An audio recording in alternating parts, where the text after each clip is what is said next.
In the event of a hung parliament, one of the big questions is going to be which way the Lib Dems decide to jump. Will they side with Labour, or will there be another Rose Garden moment with the Tories at number 10? The Business Secretary, Vince Cable, is one senior Liberal Democrat who reportedly regrets that al fresco event in 2010. Was the tone wrong?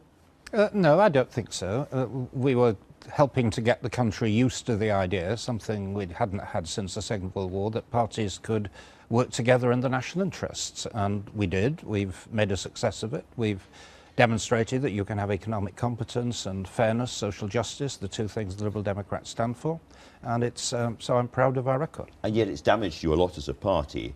Now, in this campaign, the Tories are going flat out to wipe out Lib Dems across swathes of southern England, particularly the West Country and so forth. Lots of leaflets saying we only need 23 seats to stop Ed Miliband becoming Prime Minister, and this is one of them. Lend us your votes. What's that going to do for your relationships with the Tories if there's another coalition? Well, I've seen some of those leaflets, and it's dangerous nonsense for a variety of reasons.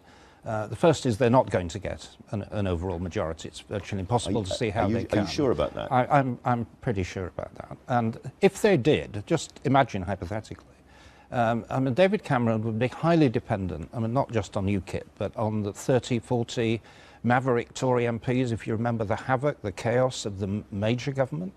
These are people who hate his guts, right? And you would have a period of great instability. What is coming through very, very strongly in this election is a craving out there for stability, for moderation, for this combination of economic competence and fairness which the Liberal Democrats represent. So I think the values which we have are things that the public want, and I think as we get closer to polling day, that will show up in our support. So we come on to the great question. In the manifesto launch, basically your party was saying we would not back the Conservatives if they carry on with their spending cuts, particularly their 12 billion of welfare cuts, and we wouldn't back Labour unless they set a date to pay off the national debt. Now, it seems to a lot of people that that second thing is easier for Ed Miliband and Ed Balls to concede than it would be for George Osborne to say, OK, I give up on my welfare cuts.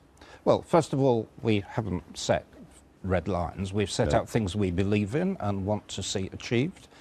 We do worry deeply about the Tories' plans on public spending. I think last time I was on your show, we talked about the implications of 25% cuts for the armed forces, the police, for social services. You think it's pretty horrendous? It is potentially horrendous, but I mean, we're not, you know, we take an equally critical view of the Labour Party. I mean, they're now talking the language of fiscal responsibility, but there's absolutely no detail, so we have no idea what they would do in practice. Now, the Tories are taking quite a kicking for the cuts that have been made already, but your party is equally responsible for those, is it not? Yes, and it has been difficult. I inherited a government department. We had to make 25% cuts. We would have done, frankly, if Labour had been in government as well. And it has been very difficult. Some of them been very unpopular. But actually, we've managed to turn this round, and it's certainly in the area I work in.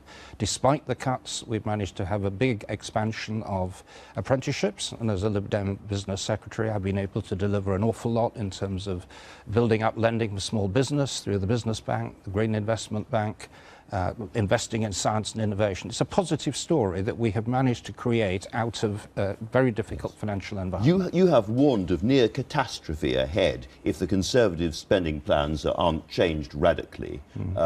They are very committed to them, as we know.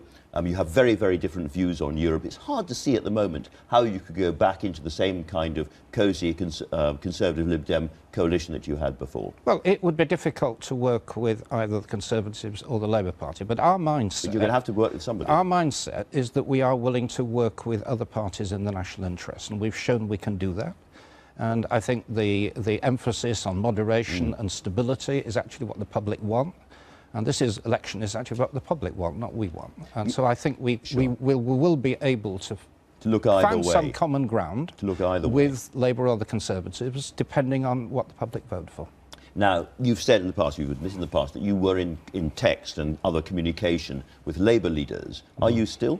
No, I'm not, but I have good relations with Conservatives and Labour people, because actually that's grown up. I mean, I have a government... You said at the time it was grown up to have those kind of conversations with Ed Miliband and so forth, so why have you stopped? I'm not having communication with Ed Miliband, but the simple fact is I've got a government department, a big government department, as a Lib Dem minister.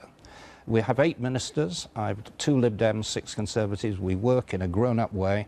I would expect to have the same relationship with people in other parties, the Labour Party, if we found ourselves in government again. And that's grown up, and that's the kind of communication you've got to have. Would you feel personally just as comfortable working with Labour or the Conservatives? You have no personal preference at all?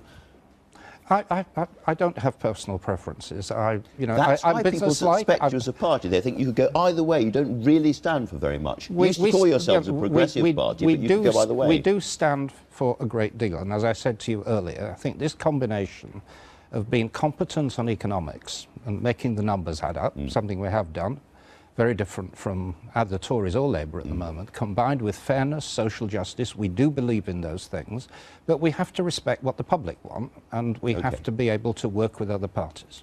If Nick Clegg fails to make it in Sheffield Hallam, will you stand for the leadership of your party? Look, I've seen the numbers in Sheffield Hallam. It's very clear Nick Clegg is going to get back. This is simply not an issue.